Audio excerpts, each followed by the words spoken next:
ও আব্দুল্লাহ কোথায় আসছো? বাগানে।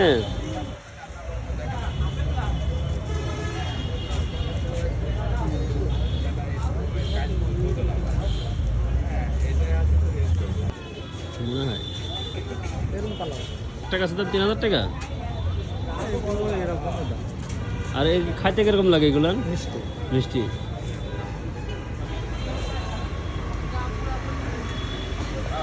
এটা কি পুরো হলুদ হয়ে যাবে? এই যে সুইঝাল দেখতে পাচ্ছেন, এই সুইঝালের পিস কত?